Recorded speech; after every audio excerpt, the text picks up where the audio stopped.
Hi, everyone. Welcome to today's MilSpouse Transition live stream. I am Anna Larson, your host for today. I am so excited to be joining you with my guest, Bruce Thompson. Now, what we're going to be talking about today, many service members join active duty military service as young adults. And then they spend the next 2 decades of their lives on active duty status. So they know very little past what military life offers. Similarly, a military spouse will often spend just as much time in the active duty military life with very little connection to the civilian world. When transition and retirement come around, there are some expectations about what life should look like. Now, this comes from both the service member and the military spouse sides of things, but how often are those expectations realized? That is the question behind today's conversation. Transition expert Bruce Thompson, he asked service members to figure out the answer to 2 questions. Who are you outside the uniform, and what do you want to do post-service? Now, I, as a military spouse, find that those same 2 questions really need to be posed to the military spouse as well. Who are you outside of active duty military life? And what do you want to do now that it's ending? We're so excited to have you here for today's conversation. Where we are going to be talking about finding out who you are after active duty military service, and that is with Bruce Thompson. Now, I'm going to pull up his bio and introduce him to you all so I can bring him up on stage and we can start this conversation. So, Bruce is a 24-year Marine Corps veteran. He has spent the last 8 years serving as an advocate for those in the military and veteran space with a focus on the military transition process. Now, if you have been around LinkedIn at all in any capacity with the military or veteran community, you will have seen Bruce Thompson somewhere on there. He has taught the Department of Labor Transition Assistance Program, assisted in building multiple nonprofit organizations, is the top mentor on Veterati, and has so much more. He pays it forward to this community, and you see that all the time. So I'm going to remove this, and I'm going to bring up Bruce, and I'm very excited to have him here. Hi, Bruce. Hi, good morning. Thanks for letting me come in and have this conversation with you. Oh, thank you so much for being here. I am very excited. Look who's here supporting you 100%. You gotta have the best teammate possible. If you and your spouse aren't on the same team having those conversations, then what are you doing? That's right. Look, my spouse jumped in too. We've got both of them here saying hi right now. Nothing like having supportive spouses. That's what it's all about, Right? right? Yeah, well, you don't need much of anything else, do you? You got the right person by your side. Amazing how life is a beautiful thing. That is absolutely so true. So, Bruce, what started this conversation for us, let me pull up this slide really quick. Okay, this is the LinkedIn post that started the road to this live stream. Bruce dropped this into LinkedIn, and this just really intrigued me. So basically saying 2 questions all transitioning service members need to be able to answer: who you are and what do you want to do? Tell me a little bit about why you posted this. Like, where did this come from? Why is this such an important question to you? So, in my opinion, these 2 questions they set the foundation for what you're going to do next. And I phrase this, for those transitioning from the military, but you can take this question to say, who are you and what do you want to do next? And ask it to high school graduates, to college graduates, to people at different phases and transitions of their lives. And it sets the ground because, man, if we don't know who we are, I mean, at that soul of who are you, what gets you going, what makes you smile, what are there special things that just get the blood pumping and you're like, yes, let's do this. Well, we have to have that self-awareness. Otherwise we'll go down a path we should never be. Same thing, when we ask ourselves, what do we want to do next? When we talk about careers, we hear a lot about transitioning service members not sticking around that first or second job very long, a lot of it's because we didn't figure out who we were and what we wanted to do. And we just jumped on the first offer that came along because, well, let's be honest, we were scared and didn't really know what happened because we spent 4 to 40 years in uniform. It's what we knew. We didn't know anything else. So in the military, I did X. So I'm going to get out and continue to do X. And you figure out, huh, I didn't really like doing that in the military. You're like, well, why are you still doing it? And you're like, oh, I can do something different. And it's like the light bulb goes on. And I'm speaking from personal experience. I got out and I had military headhunter recruiters call me and offer me a 6-figure job doing electronic maintenance. And I was like, hey, I know how to do that. I'll keep doing it. And it didn't last long. And it's because I'd never answered those 2 questions. So as I talk to individuals, I ask them this. And so I post on LinkedIn because I think it's a great question that a lot of people have never been asked. And if they really are honest with themselves and they do an assessment, it really helps them to move forward. And again, they're not easy questions to answer. Yeah. I can imagine, especially from the veteran side of things, right? When you have been a certain person and done the same thing for a couple of decades of military service, right? Like redefining those 2 questions, that's a kind of a big deal. Like that's not something you just sit down and say, "Oh, let me just journal it out and I'll have the answer tomorrow," kind of thing, right?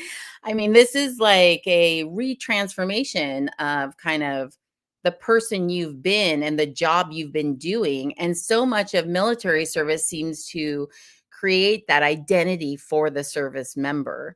So, just from a personal standpoint, how did you work through that process, Bruce? Like, what did it take for you to kind of start to define that who you are and what you do?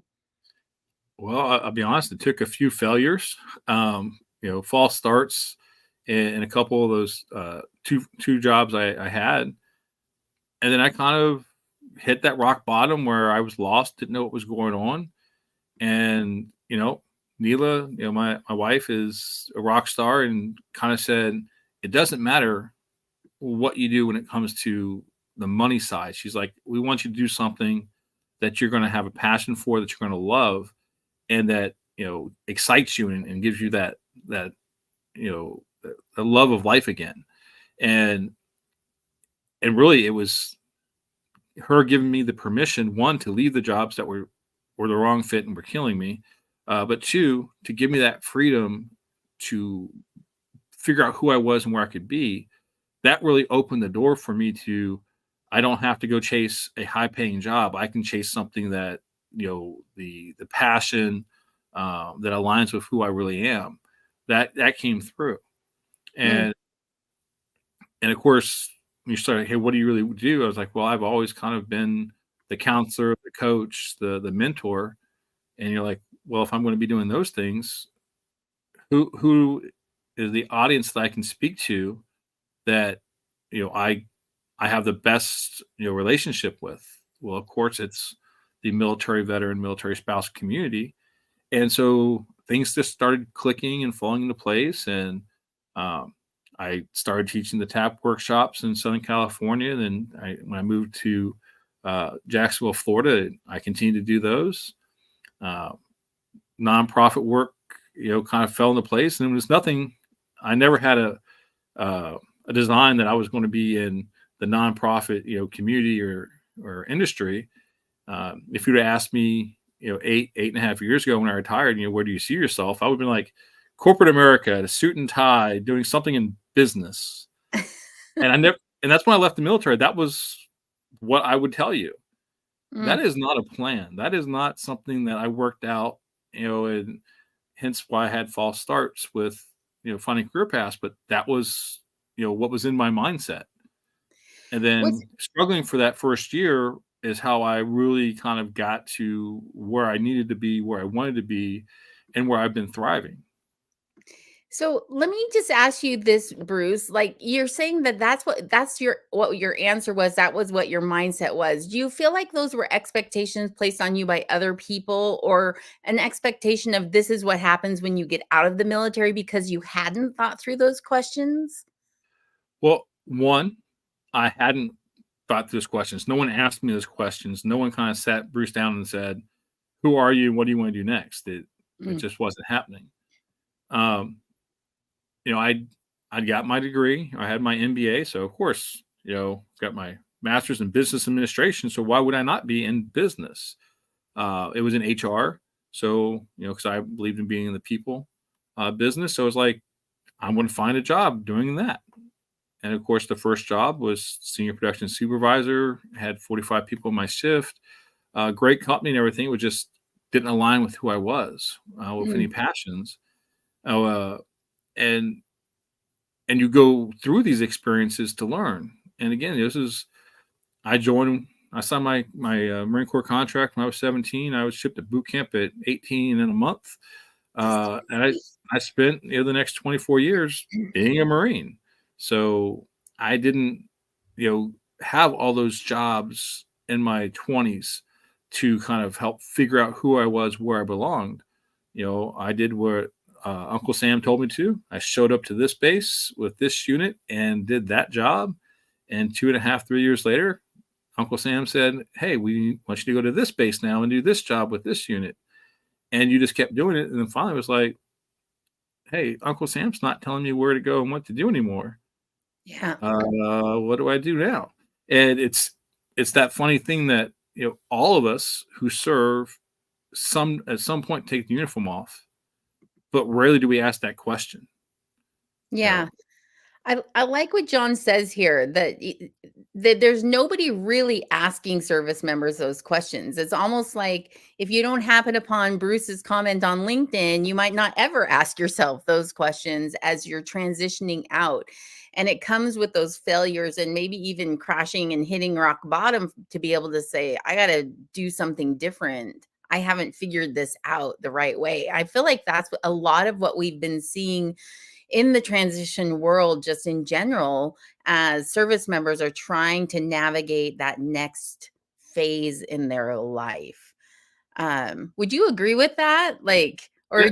or do you feel like there's other places and locations we should be hearing it from, and just maybe people aren't listening? So one, TAP has its purpose, but most of us don't understand what that purpose is. And that's a whole nother conversation. So I'm not going to go down that rabbit hole. Uh, Okay. but I found most success using the nonprofit resources uh, that are having that. It's hopping on different calls like this. It's watching videos. It's having conversations on Veterati, which is just informational interviews. It's finding a mentor on American Corporate Partners that are going to help take that from you and really expand on who you are. It's having those real conversations that most of us are dreadful of. Like, Mm, don't make me answer a real question. Like, let's just keep it on the surface level, and let's not dig deep into who we are.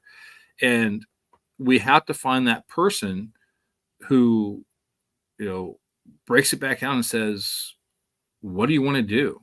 Where are you going?" Uh, and if we're lucky, we find that person early enough, you know, that helps us guide us and mentor us so that we don't get to veteran status and still asking ourselves, what do we want to do? Hopefully, we can figure that out a year, two, 15 years early, and we can always be working towards it. But it's kind of that mindset shift, and we're getting better because it used to be, hey, we're not thinking about transition to our last 6 months in service. And yeah. now people are talking about, at least 12 to 18 months, if not 24. And that's all happened here in the last 5 or 6 years where we've really been able to uh, change the storyline on waiting till the last minute to starting to plan. And Yeah. there's still some last minute, and there always will be, but there's more of that pre-planning going on. We have people reaching out, asking questions on Veterati, uh, getting on LinkedIn early, because a lot of people are like, I don't know what LinkedIn was. Tap just told me to create an account, so I created an account and never touched it. It's going to networking events. It's one, talking to your significant other, whether it's your wife, your boyfriend, girlfriend, your mom or dad, your brothers, your buddies, whoever it is that sounding board for you, having real conversations. And again, that's something that many of us fail to do until we're kind of at that, oh crap moment. So Yeah, absolutely. Okay, so I want to focus for just a minute on what you were just saying, where you said, start talking to the people around you that really care about you, right? Because one, of course, my focus when it comes to transition is the military spouse, right? Now, we're not employed by the DoD. TAP is not built for us. That is not the purpose of TAP, right? We know that. We understand that. But it is really hard for a military spouse to just go from the same thing as service member, right? Where you've lived this certain active duty life for potentially decades, and then to just go flip, okay, now you're a civilian and everything's different, but you're supposed to just kind of power your way through it without any real guidance. So when I heard these questions, I thought, gosh, that really applies to the military spouse too, because we identify for so many years as whatever volunteer position we might hold, whatever unit we might belong to, whatever group we might participate in, but more specifically as a military spouse. And then you have this massive identity crisis as you're leaving active duty military service. And when you have a spouse and a service member going through kind of that identity crisis at the same time, it can be really, really difficult. So tell me a little bit about like your experience with helping coach spouses, and maybe even how your spouse helped you kind of, I love that you said that she kind of gave you permission to have changes made, right? Like that you were able to make different choices than you thought you had to make. And that was kind of that first step in saying, oh, I can do something different that might actually be something I love. yeah. So one, military spouses are almost the masters of transition, because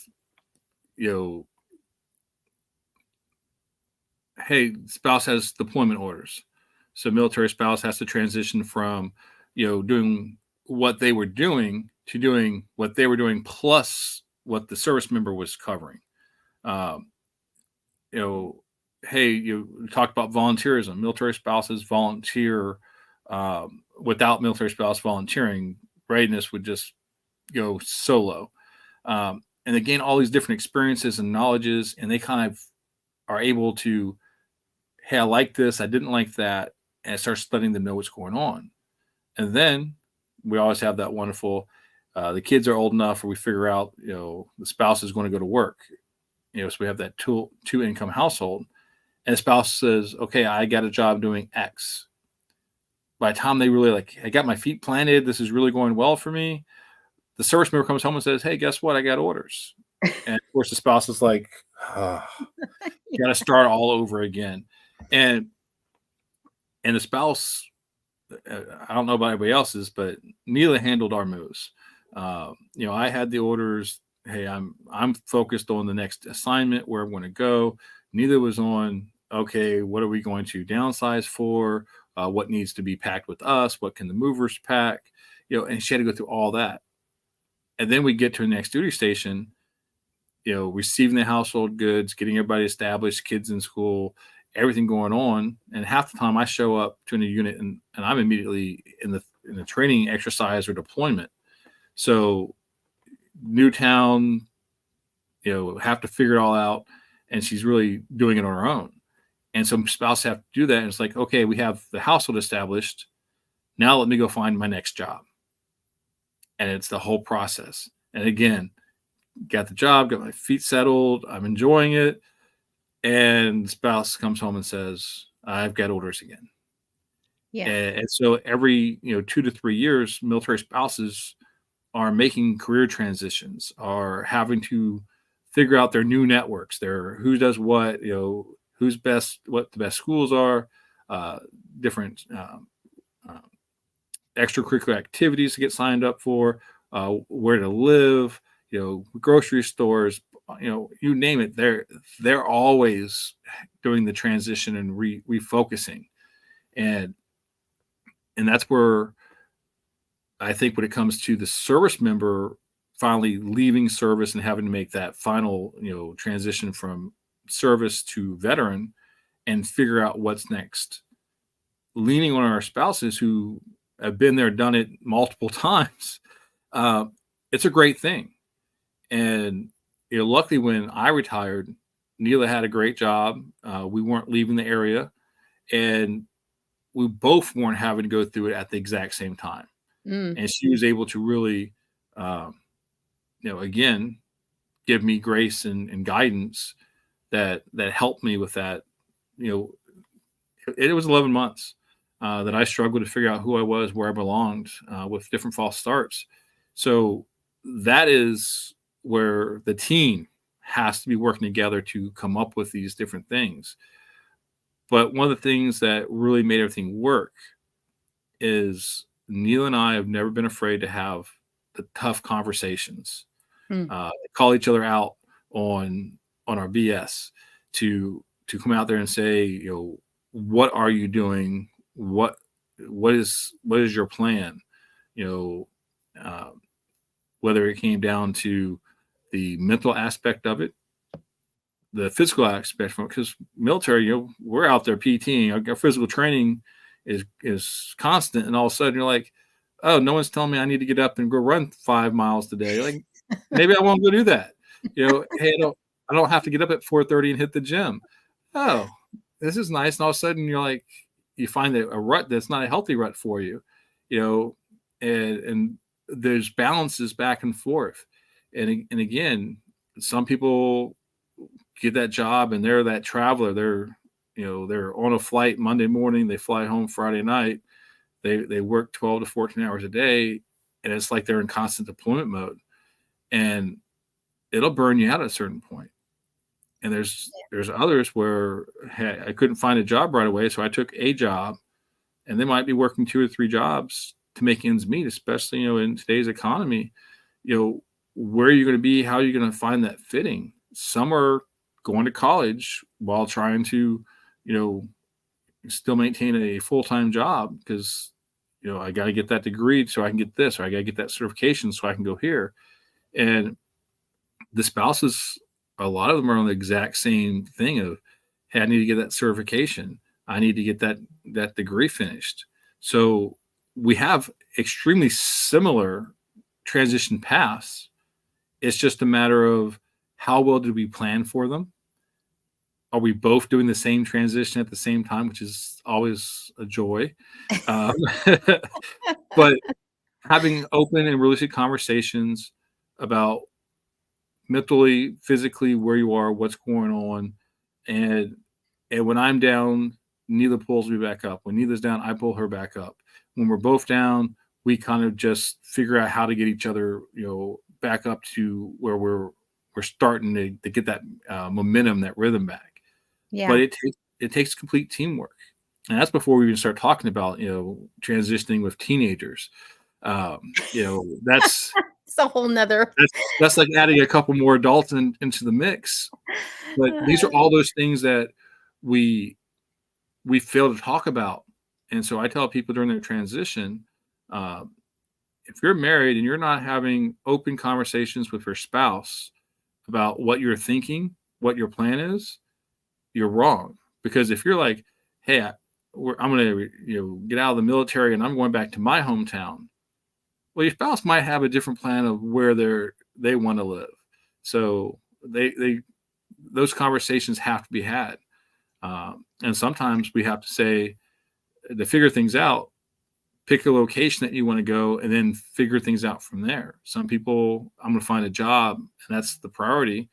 When me and Neela at the end of that year, we picked a location, and we just up and said, we're going to go together. This is going to work. And we picked a spot on the map and said, we're going. And then we got here, and, we just made things work. So that relationship is important. And I'll tell you, without neither by my side, man, I'd be lost. But that's what we have to have with our spouses. If you're not having that, you need to start having those conversations. Yeah, I'm a huge fan of that the starting conversations, because I feel like if we're making those decisions, when there is a spouse or children involved, if you're making those decisions in a silo, it's never going to go well. If you're not communicating what you want, and this goes for both the spouse and the service member, right? If you're not communicating what your needs are, what your dreams are, the way you envision post military life to look like, it's very likely that your partner has a completely different idea than you do, you know? Yeah, Or you might have talked about the big dream thinking that's the reality, but then the reality comes and hits you in the face with, nope, sorry, you cannot fully retire. You do have to have a job because of where we've chosen to live. Or, the taxes are going to be too high in this state. So if we want to live in the state we want to live in, I have to have a job, or, whatever that looks like for your family in particular. And it's always going to have those variables attached to it. So those conversations are so incredibly important. And you can't start having those 12 months out.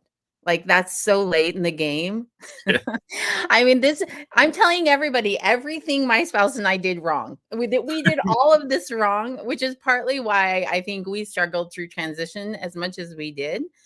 We had COVID along with all of those other things, so we had an extra layer, but that's just there to say there is always going to be extra things that impact your ability to make decisions, have conversations.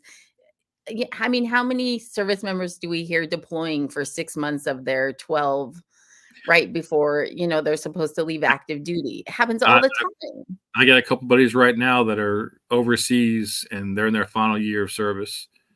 But the funny part is, most of us who are in the transition space to help, most of what we're talking about are our lessons learned because we failed to do X, Y, or Z, and we realize, man, we really should have done that. And so we're trying to help people not go through those same mistakes that we did. I tell people all the time, when I talk about my first year out and everything I did wrong and the struggles I went through, one of the main reasons that I started teaching TAP and I started doing what I do is because I didn't want others to go through that same, rough year. Yeah. Uh, we were lucky that, we took care of, we're debt free and kid free when we retired. So that gave us the financial freedom to be able to not struggle right away. Neela had a full-time job. I got my disability claim in, on time. So we got that back quickly. So all those things, we did those right, but it was the other things that, man, I could have had a much better transition had I done those other things. And mind you, I went to a lot of different transition workshops. I was having conversations. I was networking, but I wasn't networking with a purpose. I wasn't taking the information that I got at those events, those transition, nonprofit transition workshops. It wasn't clicking. I was going through the motions, but it was almost like that, it's not really happening. I'm going to re-enlist them, and just keep doing this. This magical day is not going to be there. So, it's that fear of the unknown that we talk about. Hey, I've done the military for my entire adult life, and all of a sudden, I'm going to take my uniform off for the last time, and it's scary. And we don't have those conversations. We come back and we put it off, because it's a scary conversation. And the more we put it off, the worse it gets. And the failure to be honest with yourself about who you are, where you want to be, those are those things where we have to stop waiting till the last minute. We have to stop, telling ourselves it'll all work itself out. Just don't worry about it. It'll happen. Well, it'll happen. You will get out. You will take the uniform off for the last time. You will Right. pick up that ED214. You will leave the base for the last time. And then it's that whole wide world of what's next. And Yeah. we have to, have those conversations. So I tell people nowadays, you should be thinking about transition as soon as you get to your first duty station. Military spouses, if we're just honest, the military spouse runs the household in most military families, and those who say no, they don't, they're just lying to themselves. We know who takes care of everything, and the military spouses have to not only be thinking about this for themselves, but they have to be that kick in the backside for the service member, because the service member is so focused on mission accomplishment, on what do I have to do to make mission, what do I have to do to make sure when we deploy, everybody comes home, to make sure all these things that we sign up to serve are accomplished. And the spouses that is that strong, guiding pole that we have, who's thinking about, hey, this is what's coming next. We should do this. We should do that. And I'll tell you, spouses are becoming more educated, getting more certifications. Our versatility is, might as well be on every military spouse's job description. They are versatile, flexible, knowledgeable, can do things that people are like, how did you learn how to do that? Well, no one else was going to do it, and we all know Murphy's Law. When service member deploys, the car's going to break down. Someone's going to the hospital. You name it, something always happens, and the spouse is right there taking care of it all, and probably not telling the service member while they're deployed everything that's happening, because they don't want us stressing or worrying about home when we're forward deployed taking care of a mission. So, that's that unspoken thing where people don't really understand what a military spouse does, and is capable to accomplish. So I love that you're having these sessions. We're talking more about the military spouses. I give you all the praise every time, and I've connected to so many rock star military spouses that are, conquering the world, running their own businesses, setting the tone. Yeah. So I love it. I definitely agree. I think that the vision of what a military spouse is supposed to be has absolutely changed over the last few decades, right? Like what it was in the 90s versus early 2000s to what it looks like today. And just more and more doors and opportunities are opening for military spouses, which I love.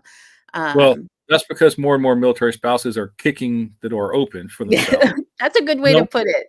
they're no more kind of sitting back waiting for someone to invite them in. They're kicking the door open, saying, "I will have a seat at the table. My voice will be heard." And Yes. absolutely positively is a must. So I love that people aren't just sitting back waiting for someone to offer them something. They're going back out there and saying, no, I am Yeah. here. I am worthy. I will do X, Y, or Z. And that is amazing. And the great part is, the more we see it from our military spouses, the more we see it from our military children. They see mom and dad kicking butt, and they're like, that's the leadership, that's the inspiration I have. So I'm extremely excited to see what this next generation of military children bring. Yes, I would agree with you 100%. And I would say that that same attitude, mindset needs to apply to these transition questions, like figuring out who you are, figuring out what you want to do. You cannot just sit back and wait for somebody else to tell you or give you permission to decide, or you know what I'm saying? Like, I feel like that same attitude of I'm going to kick this door down and take my seat at the table has to apply to that transition process in order to make things happen better for for the future spouses, right? I mean, we've transitioned. Our messy transition was what it was. We're still messing our way through it at times, right? I mean, I think up here earlier, my spouse said something like, "Oh yeah, look, here he goes. I'm 3 years out, still struggle to define who I am and what I want." Right? It doesn't always come easy to every service member. Some of them know. Some of them know Yeah. exactly what it is, and they just go for it, and then they, it is like they are focused, there is a line of sight, and that's where they're headed. But others, the world is open, and they see a squirrel over here and one over there and one over there, and they want to taste and touch every part of it. And that's something that we definitely have to address. Not everyone struggles. There are Mhm. some people that are transition ready years before they transition. Uh, they're, both service member and spouse. Yep. A lot of us, the focus and the noise is about the struggling transitioning service members, transitioning spouses, because they need the assistance. But if we really go back and start looking at Fortune 500 companies and their top leadership, how many veterans are in those billets, in those jobs, there's a lot. So there's Yeah. people have figured it out. And that's the thing we have to remember. Having these conversations and figuring things out is what's going to let us go be that awesome person that we're meant to be, to go do the Yeah. things that we want to do, meant to do, and set the tone. So, yes, there's struggle, but we're out there figuring it out and we're doing amazing things. So that's the thing we have to remember is, yes, as we are, in that early stages of figuring things out, who are you? What do you want to do? Uh, and we're like, the whole world's crashing in on us because we don't have the answers yet. We just look to those who have been there and done it before us. They're out there, setting the tone. And so we're all going to get there if we do the things we need to do. So that's the important thing to remember is this isn't, everybody struggles out the gate. Everybody has this. We're all going to have peaks and valleys in life. Yeah. Transition might be a valley for you. For some, it's a peak. But we're going to figure it out. And when you figure these things out, you're going to skyrocket to one of those peaks, and you're really going to find where you belong, what you want to do. And, that's the dream. That's the wow. That's what we all need to get to.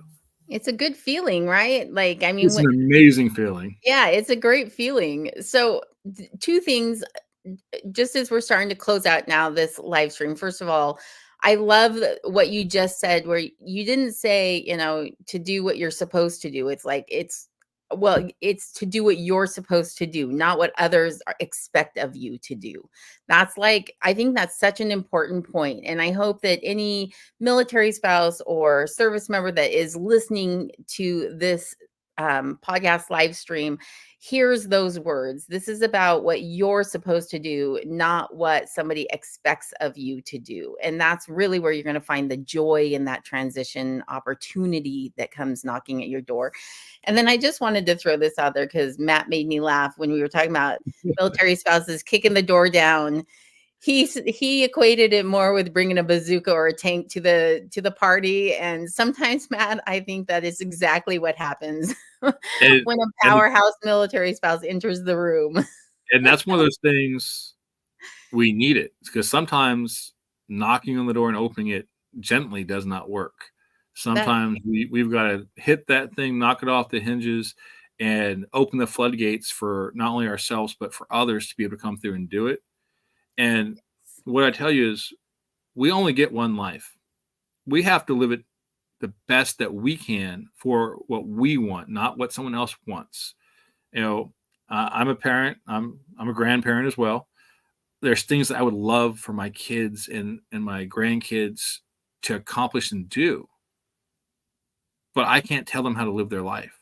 yeah. They've got to go out there and experience it, make mistakes, find what works for them, and that's where we have to go through. everybody will put expectations on us.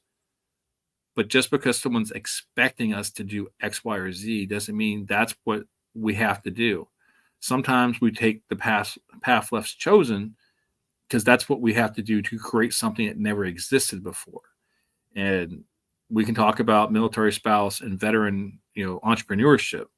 But again, that's a whole nother topic. But wow, are there people out there setting the tone and doing things that have not been done before and creating so much more, which brings more opportunities. So the world's out there. We just got to be able to say we're ready to attack it and do what needs to be done to have our best life. Yes.